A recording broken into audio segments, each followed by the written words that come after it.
I recently asked over on Instagram what you actually wanted to know, and you guys did not hold back. I heard from a mom who cleans all day and still feels like her house is never tidy. I heard from a mom who's trying to figure out if it's time to switch curriculum or if she's just wanting to switch because something is shiny and new.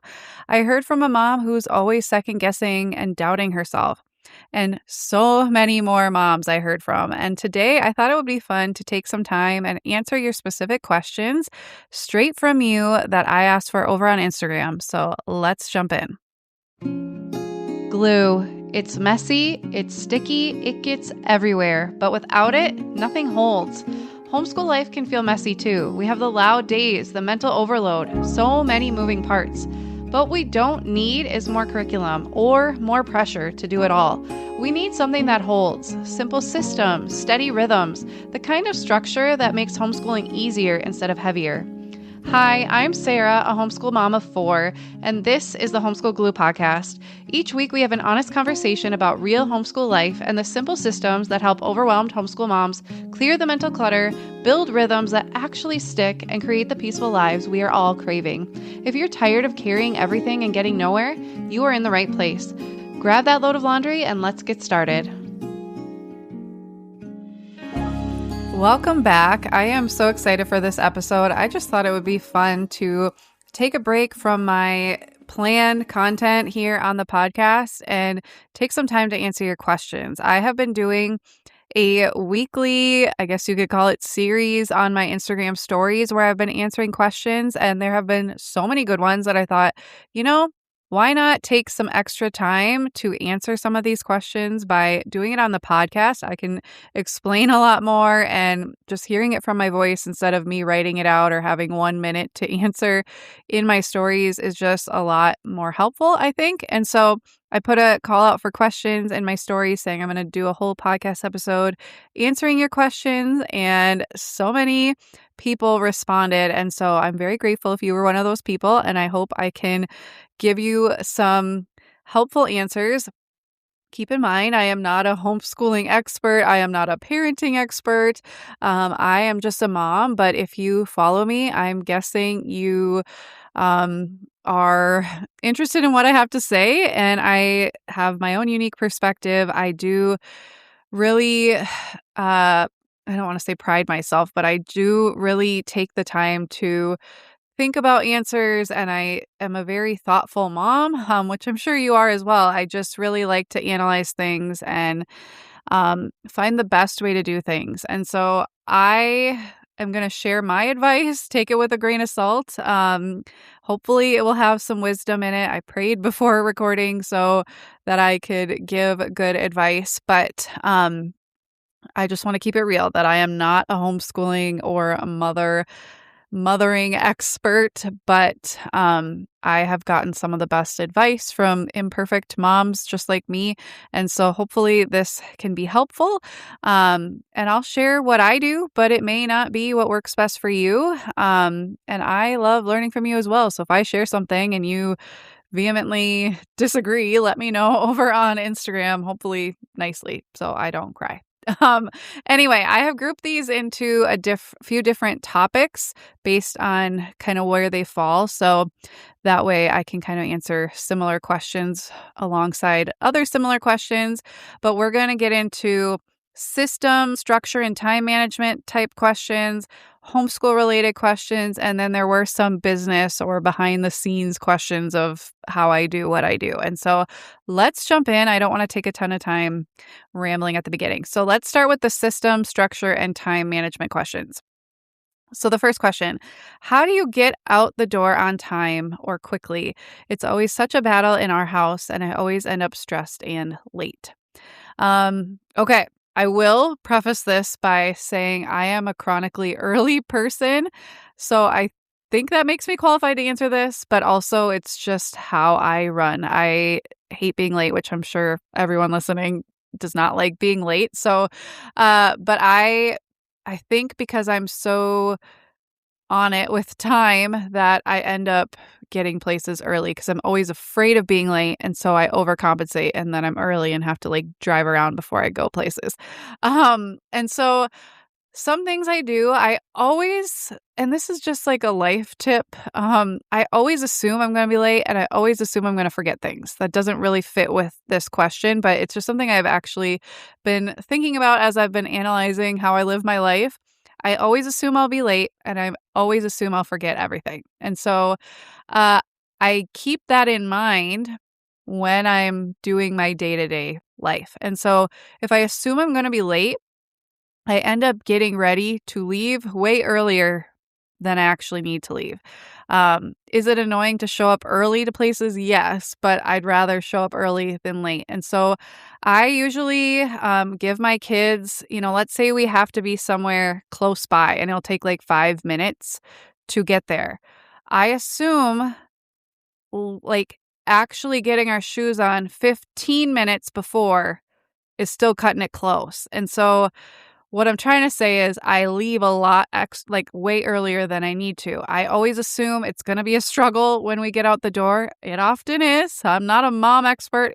We still have lots of issues. I don't know what it is about leaving the house, but it's always like the time when people are crying and upset about something. And so I usually, on a good day, like if everybody's in a decent mood, if I have to be somewhere that takes me 5 minutes, I leave at least 15 minutes early because it takes time to get the shoes on, get out the door, deal with any issues, and whatnot. And so now let's say something takes a half hour to get there.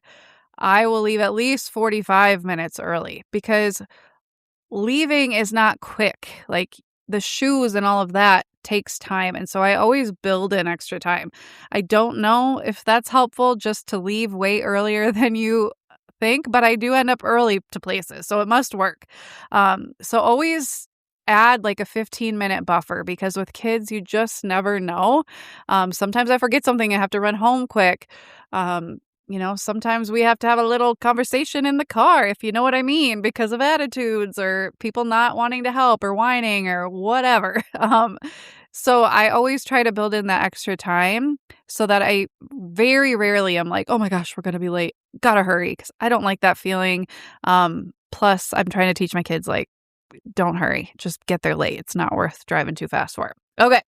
Second question. When something throws your daily routine off, how do you get back on track?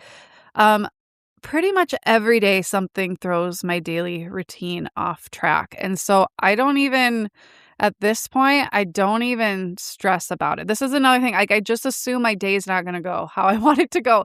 I just assume the worst, I guess is what I'm trying to say. I assume I'll forget everything. I assume I'm going to be late. I assume my day's not going to go how I want it to go. And so I'm always pleasantly surprised when things do go well. I don't know if that's like a life thing. I'm just realizing this now. Maybe I'm very pessimistic. I don't know. But when life gets thrown off track, I go, oh, guess it's just another day, and I get back to it. I try to remind myself that routines are meant to be flexible. I have had people say, like, you must plan out every minute of your day. No, I absolutely do not, because nothing would ever happen correctly if I did it that way. I do have in mind, like, time blocks and what I want to get done at certain times, but I am shifting things all the time. The baby's had a blowout, so now we didn't get to that. Or this kid is sick, so we didn't get to that. I just roll with the punches and I remind myself, I'm living the life I always dreamed of living. I'm with my kids all the time. It's never going to go how I want it to go, but there's so much beauty and there's so much sanctification in learning to adapt on the fly. And so when my daily routine gets off, I shift things. I am constantly moving things around. But the beauty of having an overall rhythm to your week and your day, as I talk about a lot on this podcast, is that if I shift one thing, it doesn't mean everything needs to shift. It's just a couple things shift, everything goes back to how it was, and I just move on with my day. I might have to take a second at night and go, okay, if I move this over here, that means I won't get to that, so where am I going to shift it? But because the whole week has a framework, it's really not hard to shift things. So I would say if your daily routine getting thrown off throws off your entire life, then I would assume at first, at least without knowing any details about it, that there's like a system issue because one thing shouldn't throw off every single thing every time. And so it should be pretty easy unless there's like a mind shift thing, a mindset shift that needs to happen about, feeling down on yourself about it, which is a whole other issue. But if your daily routine is throwing off your whole life, I would guess that you don't have like a flow to get back into. You kind of have to reinvent everything then, which is really stressful. And I would recommend having a framework to your day and your week so that if one thing shifts, it's not the biggest of deals. I mean, I've gone through some major stuff that shifted my whole life, turned my whole life upside down. Yes, that required some re framing my whole life because, my dad was in the hospital, stuff like that, really big things. But if it's a small thing like we didn't get to that reading or, um, I've had times when I forgot we signed up for something. I wrote it down on the wrong day. And so, oh, shoot, we got to run over there. And that kind of threw things off. Well, I just move things. And it's really not that big of a deal. I think it's either probably a mindset issue or you have a systems issue, which I like to teach about. So listen to my other episodes and I can help you hopefully get on track. And I have some great things coming down the pipeline too that could help. Okay, suggestions on how to break bad habits. First of all, there are 2 books I would really recommend reading. One is Atomic Habits. The other is less known, and that book changed my life, which is called The Slight Edge. Both are about the power of habits, how to create habits, how to shift from bad habits to good habits. So there are 2 whole books on habits and the power of them and how to break bad habits and implement good habits. I would say with me, when I am trying to break a bad habit, I'm usually having to replace it with a good habit. And so, for example, a bad habit, bringing my phone to bed and then not getting to bed on time. So in order to break the bad habit, I can't just stop looking at my phone. I can't get myself to do that at night. I have no willpower at the end of the day and I just want to like numb out with my phone. And so breaking that habit is just not possible like that. Like, yes, I could do that, but I know I'm not going to. I know I'm not going to break it just by not doing it. And so instead, I implemented a new habit of plugging my phone in outside of my bedroom. That new habit it implements what I want, and it's also breaking the bad habit because I just don't even have the ability to look at my phone at night, if that makes sense. So I would recommend creating a new habit to replace the bad habit with. That would probably be my number one way. Another thing, I like tracking habits when I'm new to them, but that's more about implementing new habits. So I would say find a habit to replace the bad habit with without knowing what your bad habit is. Best tip to stay consistent when it's hard. I feel this. I don't love doing a lot of the things I do. I don't love cleaning. I don't love cooking all the time. I don't love quite honestly, I hate meal planning. But how do I stay consistent with those things even when it's hard? I'll tell you.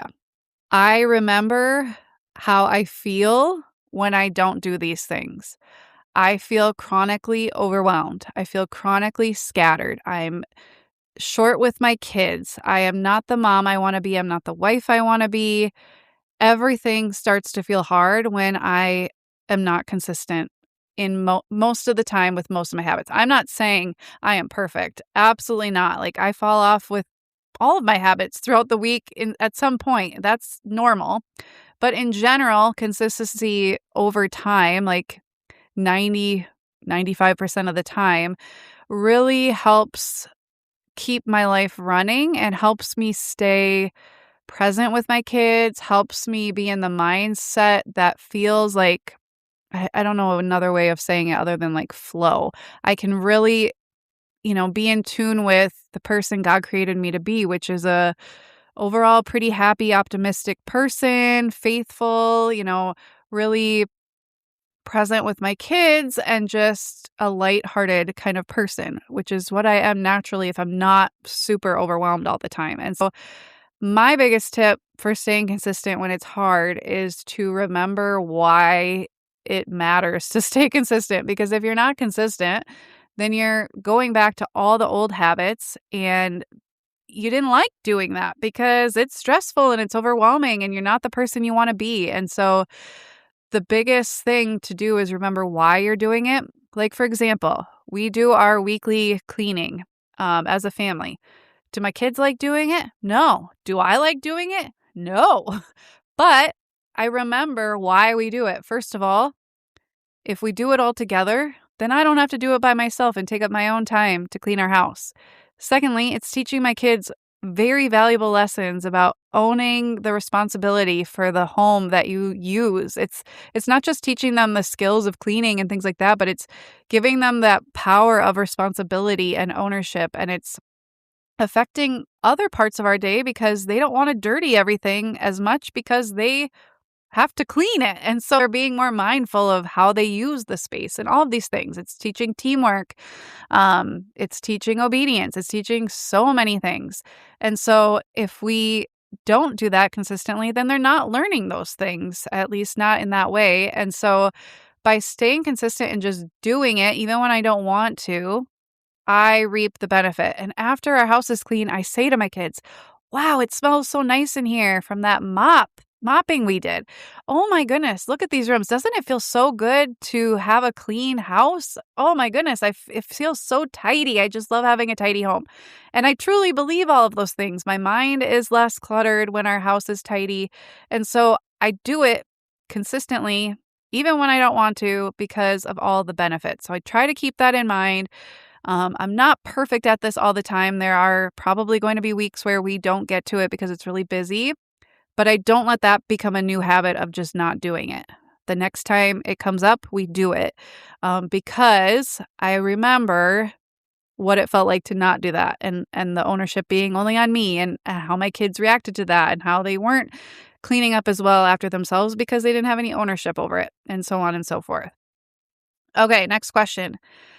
Daily rhythms and making time for the care of the home and mom working out. So this is not necessarily a specific question, but daily rhythms and making time for the care of the home and the mom. So I will actually link the whole episode I have on our chore system in the show notes for you guys. I'll have more content out about that. I actually have an Instagram post that I just posted last week about it as well, really breaking down the system. So I will link that as well for you. But um, I could say so much. I could have so many podcast episodes about this one thing. But for example, working out, that has been one for me that is probably the hardest to get myself to fit in. And notice how I said that, to get myself to fit in. It has not been hard to fit in. It's been hard to get myself to fit it in. And those are very different things. So it's not hard to fit it in. Like, I already get up at 4 a.m. I have plenty of time. I could fit it in. I'm home with my kids all day. I have quiet time every day. I have time at night that, I could fit in 3 to 5 workouts a week if they're 20 to 30 minutes. Like, that's actually not hard. What's hard is getting myself to do it, and not just getting myself to do it because I'm lazy, because I don't consider myself a lazy person, and I'm sure you're not a lazy person. I mean, getting myself to not do something I find very valuable so that I can work out. At night, I joke that I'm useless to the world after 7 because I do get up at 4 a.m. And so I'm very useless at night. I can't get myself to do much of anything. And so that's just out. I just know at night I'm not going to motivate myself to work out. In college, yeah, I did it all the time. Now, not so much. I'm feeling my age now and I'm tired at night and I don't want to do stuff like that. I want to read. I want to cuddle up, maybe organize something because that brings me joy. But working out, though I enjoy it after I've done it, it's not something that brings me a lot of joy, if I'm just being honest. And so that really just leaves nap time or the morning. And during the morning, I'm doing my Bible reading and I'm doing my prayer and I'm working on my business. And in the afternoon, I'm working on my business. And I really love my business and I love being productive and I love getting things done. And so getting myself to give up on those times has been very hard. And so I'm guessing finding the time, like, obviously, there are seasons where actually finding the time to work out is difficult. I'm not gonna gloss over that. That's true. However, I think we often actually have the problem of getting ourselves to give something else up when we could be doing something else and work out instead. And so what I have done, and this is just what works best for me right now, so I could actually fit it in. We have started, my kids get up, they're able to come out of their rooms at 6:30. They're usually up just before then, if not right at 6:30. They can come out of their rooms then. My little guy gets up at 7. And so I was coming upstairs and being present with my kids at 6:30. But I'm like, okay, my little guy isn't up till 7. My 3 daughters are 5, 8, and 11. They are perfectly capable of hanging out for half an hour on their own. They're even capable of making their own breakfast. I was having them do that. But anyway, so I was, up at 4 doing my Bible time and stuff like that, and then working until 6, and then I was taking from 6 to 6:30 to get ready, make the bed, get dressed, start a little laundry, that kind of thing. And so I shifted that back half an hour. So now I am still working until 6, and then from 6 to 6:30, I now can work out, and from 6:30 to 7, now I get ready. And so I shifted that back half hour, and that way I actually have time to work out. I'm not taking away time from my work, which I was just having such a hard time getting myself to give up. Um, and then my kids are able to play, and they hang out and they play and they have a slow morning. And then I come up at 7. My oldest was making breakfast for a while there and they were helping, but it just 3 daughters, sometimes they don't always get along. So I just decided, you know what? I'll just work on breakfast at 7 when I come up, and they usually help me, and I get my little guy up and we start the day at 7 instead of 6:30. And so I fit my workout then. That may not work for you, but I'm just sharing one example of how I could shift things around a little to open up some time. Because I was thinking about this last night. Like, I wish I had more hours. It just goes so fast. There's so much to do, and I never get to everything I want to do. But that's how God designed the day. We only have so many hours, and we have to make the most of it. And so finding pockets of your day, shifting things around, trying different things. I am often trying out different things just to see if, as seasons change and kids change and grow, if we can shift things around. Like a year ago, I had a baby and now I have an 18-month-old. Like, so much can change in just a few months as a mom. And so maybe think about things from a different perspective of when you could fit some of these things in. Okay, moving on to real homeschool life. I had a couple questions about keeping the house clean. One person said, I clean all day and still feel it's never tidy. I've shared a lot about cleaning already in this episode, so I'll link that full episode about cleaning and chores, like I said. But I do want to talk just briefly about cleaning all day and still feeling like it's never tidy. I have realized that that's just life, especially as a homeschool mom. Your kids are home, you are home. It's never going to be your standard of clean until they're out of your house. And that has been a hard lesson for me as somebody who really thrives with like a clutter-free home and not having dirt and crumbs and all the things everywhere. It is hard for me to have to adjust to that, but I've realized now 11 years in, that's just my life. And so I think some of these things, like we see social media or we go into somebody else's house and we think that's how their house always is. And maybe it is. Maybe somehow they have crazy, amazing cleaners in their house and their kids are just naturally tidy and they barely have anything and they don't do crafts that get everywhere and they don't make a mess when they eat. I don't know. Maybe that's the kind of kids they have. Or maybe when you look at social media, like I was looking at pictures of my own house and thinking, wow, it looks really clean. You can't see the crumbs under the dresser in that picture. don't see the stuffs on the wall in that picture because that's just the way things photograph better sometimes. Houses seem to photograph better, whereas the camera adds 10 pounds to us. I don't know how that works. But anyway, what I'm trying to say is you don't see what a mom sees when she looks at her house. Like when you look at a picture of a house, you're not seeing what the mom's actually seeing in her house. And when you go to somebody's house, most likely they've tidied and cleaned before you've come over. So you don't really know what their house looks like on a day-to-day basis. And honestly, we should not be comparing ourselves to everybody else. Like their kids are not your kids. They are not you. Their life is not your life. So it may not work out for you as well to have a perfectly tidy house. Maybe you have little ones and they have teenagers. And so all their mess is in their bedrooms or whatever. I don't know. Everybody's kids are different. And so I just want to encourage you that I have a great cleaning system that's working really well for us. And my house is never as clean as I want it to be. It is never as tidy as I want it to be. There are 6 of us here, like 5 of us here all the time, 6 of us here a lot of the time, and like meaning my husband. And so it's never going to be perfectly tidy because we're living here. Like what house is tidy as you're living in it? Like what kitchen is clean as you're cooking in it? No kitchen.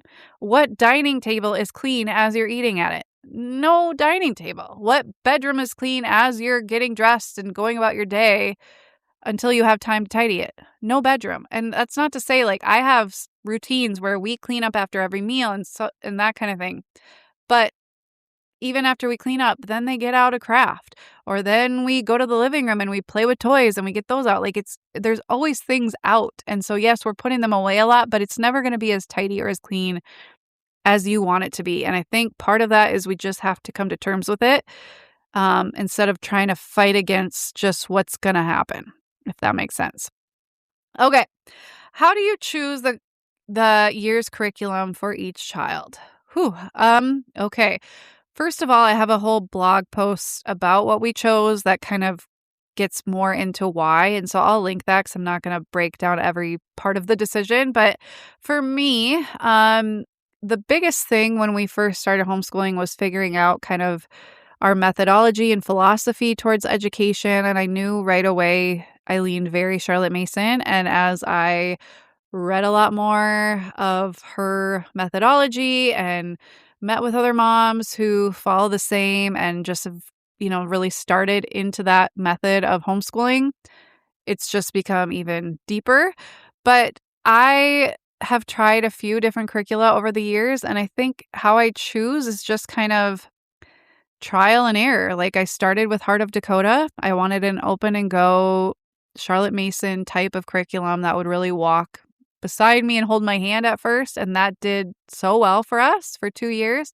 Then we did the Peaceful Press for 2 years. And now we're going into our second year of doing Simply Charlotte Mason for history, geography, Bible, and like language arts. And then I'm mixing in Ambleside Online for a lot of the other subjects. And so I just kind of follow those two and go with it. And so I don't really have a great answer for that. I just have really gotten a sense of what works well for us and what I want for my kids. And then I found curricula that kind of fit with that. I wanted to do as much family style as possible, and then add in extra things that kind of fit each kid's age level and development for the subjects that I feel like they need that for, or the subjects that need to be more individual, like language arts and math and things like that. So that's my really general answer for that question.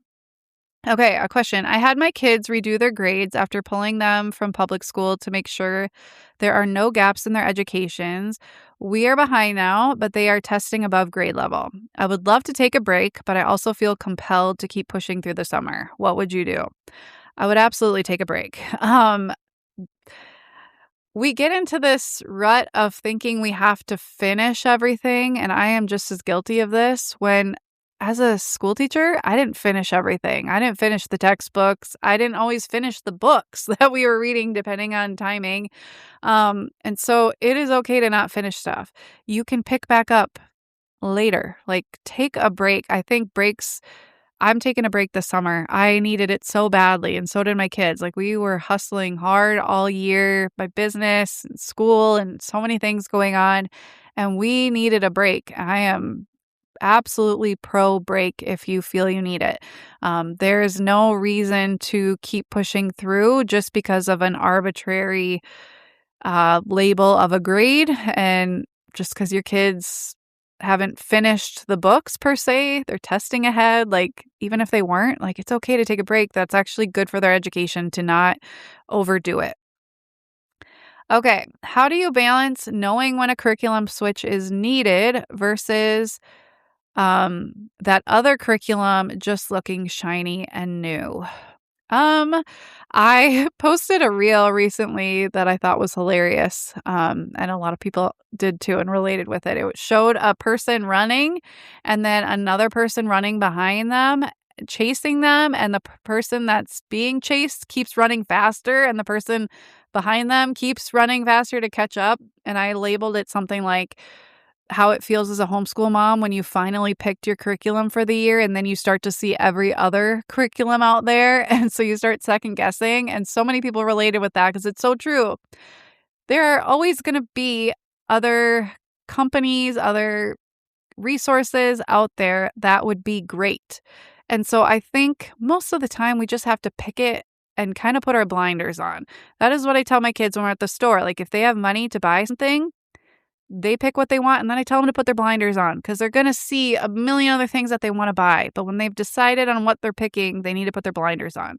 And so I try really hard not to look at a lot of other stuff once we're in the school year. Like, once I've bought what we're getting for next year, I may see a curriculum in a reel or something, and I might just kinda jot it down somewhere that I wanna look at that next year, but I'm not gonna go redo everything. Unless it's, like, absolutely not working for my kids, I'm not changing it. That's just how I do it. I don't wanna waste money. I wanna see it through. Like, this is my 3rd round of trying something new, but we went the whole school year each time, like 2 school years per the other ones that we tried, and they worked great. It wasn't that they weren't working great. It's that I wanted, when we switched from Heart of Dakota to Peaceful Press, I wanted something more family style once my second daughter started homeschooling with us. And then when we went from Peaceful Press to Simply Charlotte Mason and Ambleside Online, I wanted something a little more rigorous, and I wanted, um, I guess, a little bit more rigorous, but I still wanted that family style like we were doing, and so that's why I switched. At this point, like, I love what we're doing. I don't foresee switching anytime soon unless something happens or it's not working for us, but I think in general, we're usually looking at that other thing because it's shiny and new, and we're not really giving what we're currently using a chance.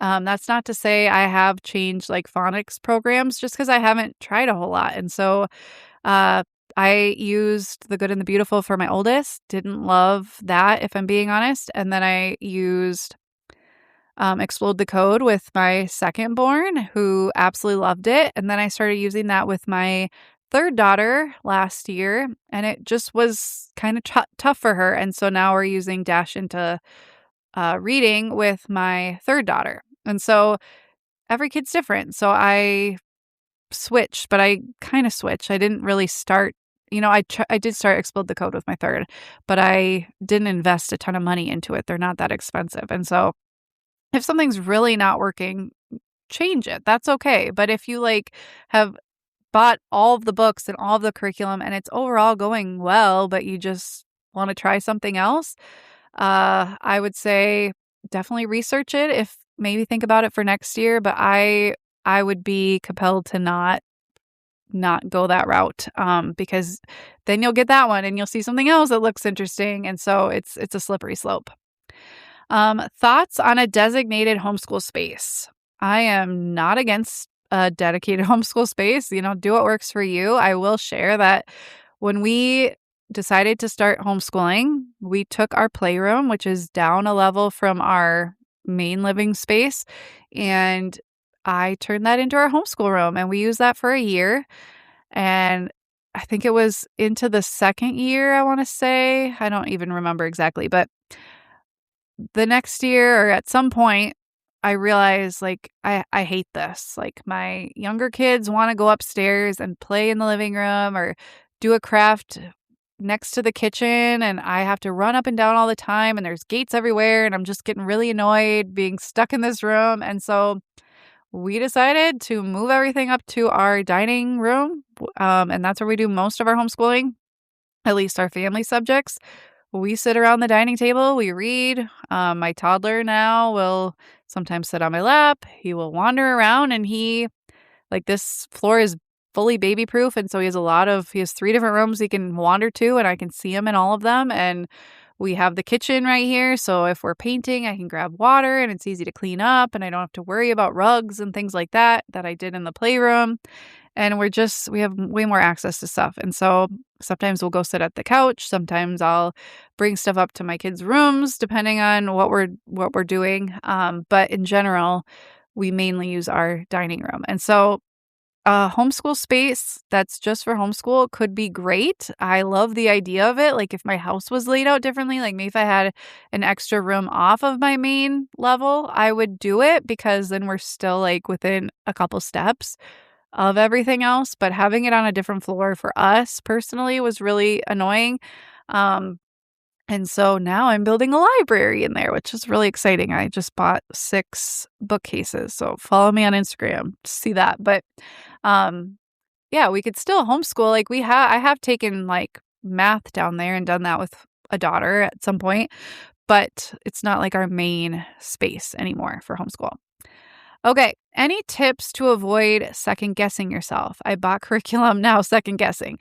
Yeah, this kind of goes with what I was talking about before, but I think what I was talking about as far as like your home never being as clean as you want it to be, and you just kind of have to come to terms with that.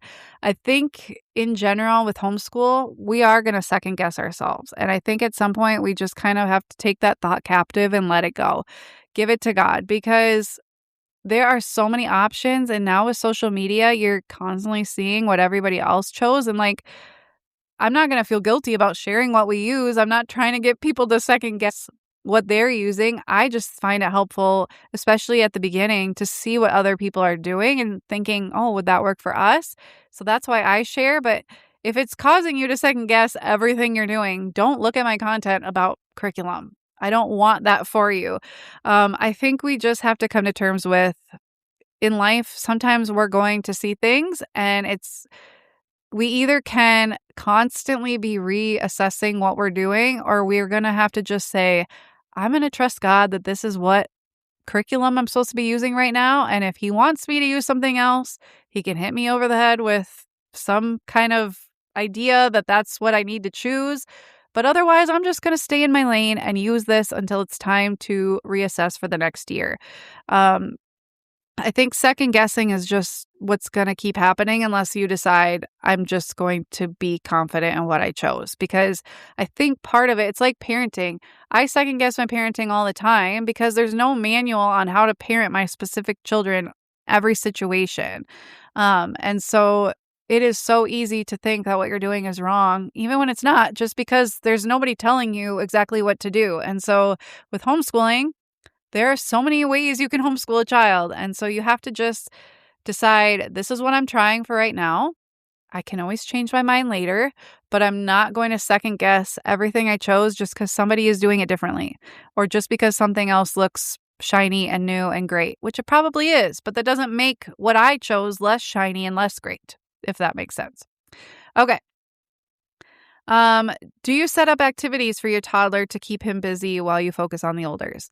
I did try this a bit last year, but he is 18 months. Like he was only, younger than that during the school year. And he is just not at the age where he can sustain any activity for more than 20 seconds. And so no, I have toys available to him. I have books available to him. Sometimes if he's getting kind of squirrely, I will like wrap toys in tinfoil, or I will get something out. But I decided to wait on doing, like, I've done my activity bins. If you have seen on Instagram, I have a whole highlight about those over there if you want to go check out what I'm talking about. But for my third born daughter, when she was younger during homeschool, like it was really hard, when she got to about 2.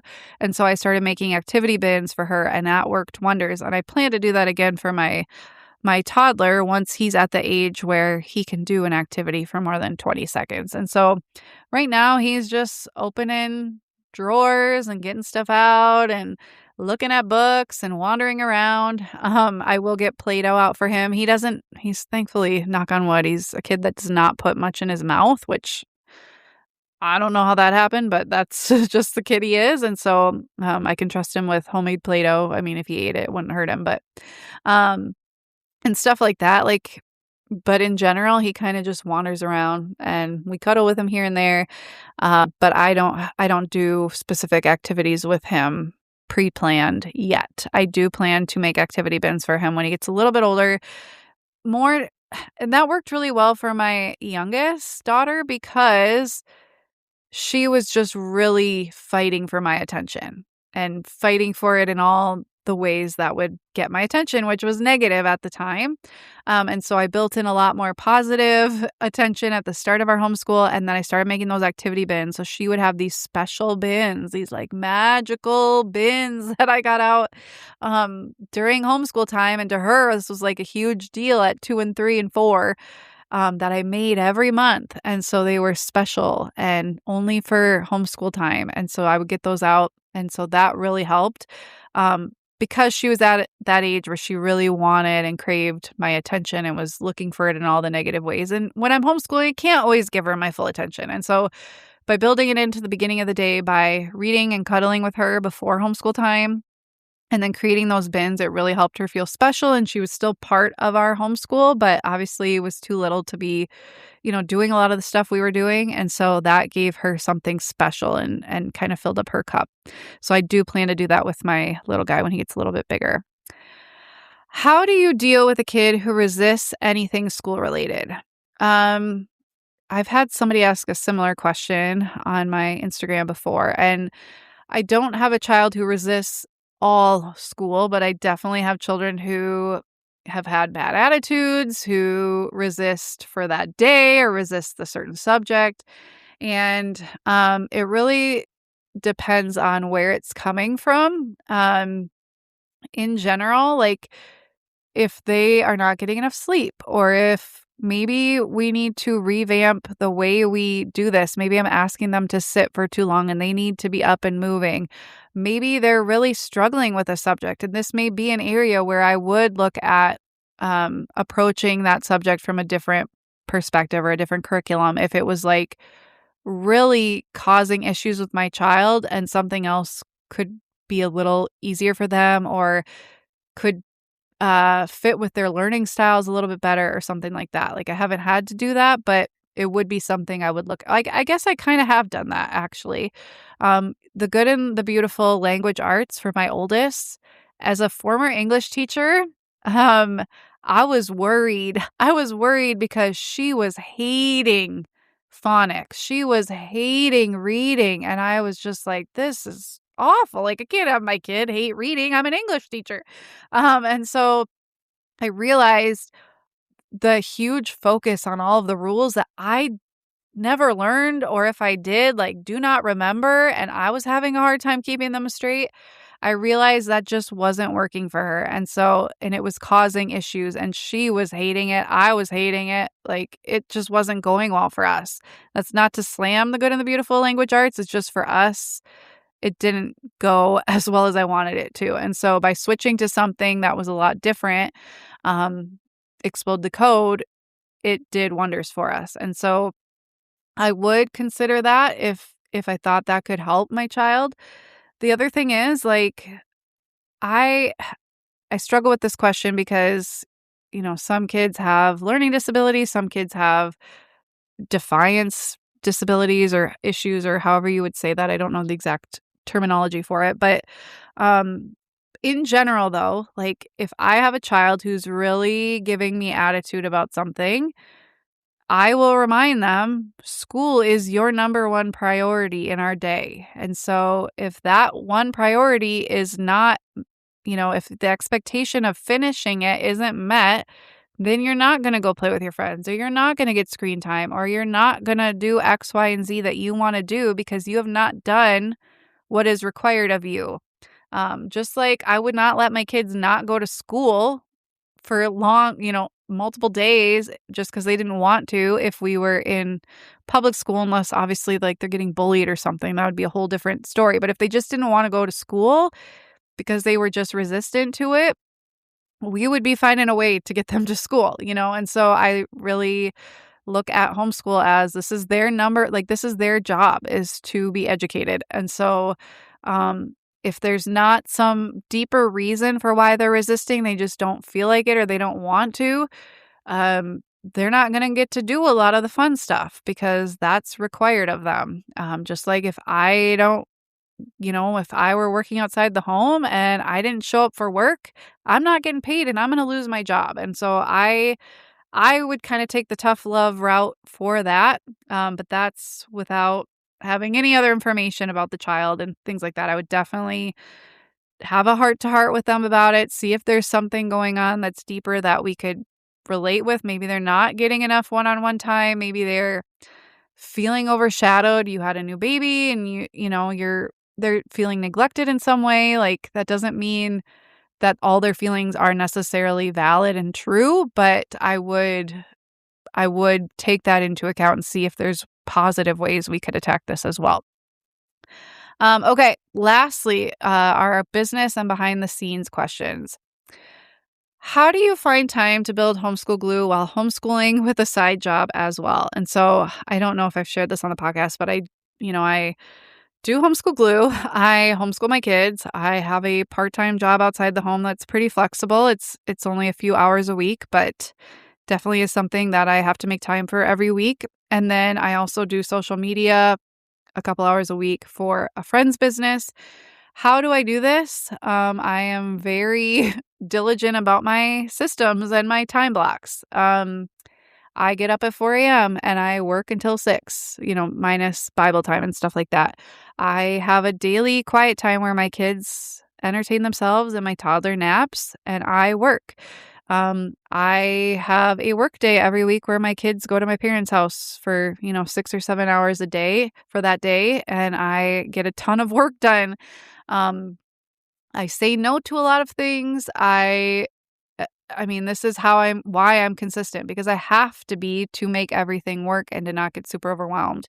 And I think I remind my kids that I do need to make money to be a homeschool mom. Like my husband's income does not cover everything. And so it is very important that if we want to continue this lifestyle, that mom needs to have that time to focus on her business. And I think that's good for my kids to see, to know that I am sacrificing things to be able to homeschool. And we value their education so much that I'm willing to do that. And I think it's good for them to see that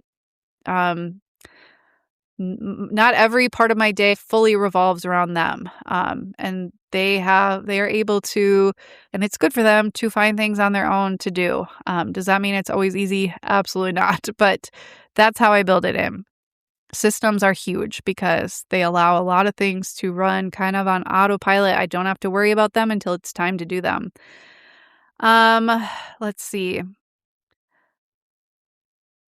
What made you start sharing this online in the first place? Okay, I don't know how much I've shared about this, but I have been in the online world since middle school. Like I was building websites for fun. Like I learned HTML. Like I Googled how to do HTML before there were like I don't even think YouTube was, I don't even know when YouTube started, but I graduated in 2007 and this was long before then. And so I don't think YouTube was the thing. I don't know.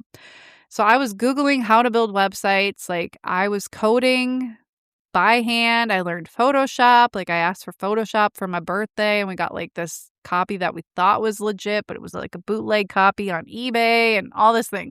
It worked. And so I was learning all this stuff just for fun. Like I just thought it was fun and I would put poetry up online and Then in college, I started a blog, which led to like another blog, and I don't even know. And I was talking about being a domestic person in college because I love to cook and like I just wanted to be a mom long before I ever became a mom.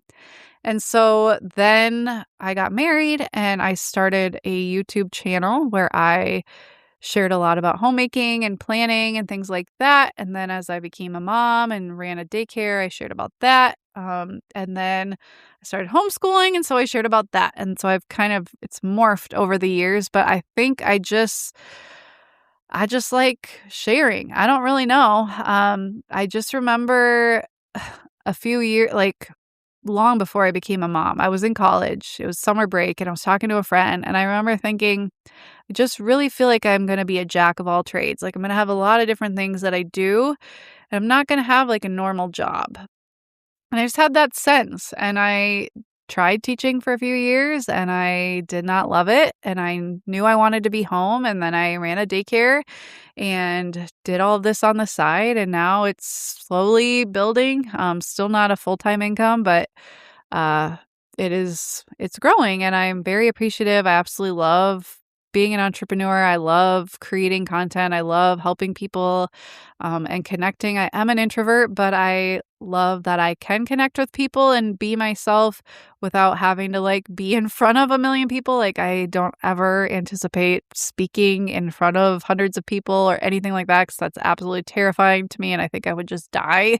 But I love that I can talk in my dining room on my microphone like I am right now and connect with people in a different way. And it's a beautiful thing. And I think I have passion for moms and I have long before I even became a mom. It's just something I've always wanted to be. And I have a passion for education, hence why I was an English teacher.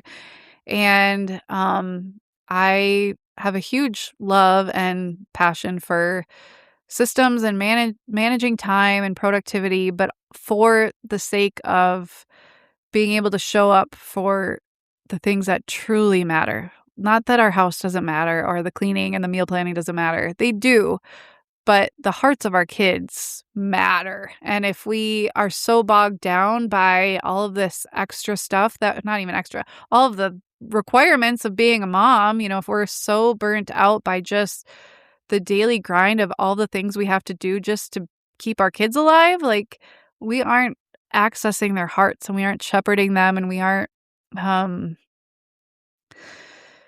you know getting them to the point that really makes a difference. We're not helping bring them to salvation. We're not helping make the world a better place. And so I have a huge passion for this topic in particular, and it's taken me quite a few years to really realize that's what I'm good at and can really help people with, especially in the homeschool world. Like I don't know of anybody actually specifically talking about this. And so I feel like it's a gifting that I have that God has called me to share with others from this little house in this little city in Minnesota. And even though I'm introverted, like find a way to make a difference in this world. And so is it scary to put myself out there? Absolutely. Do I have support from everyone in my life? No.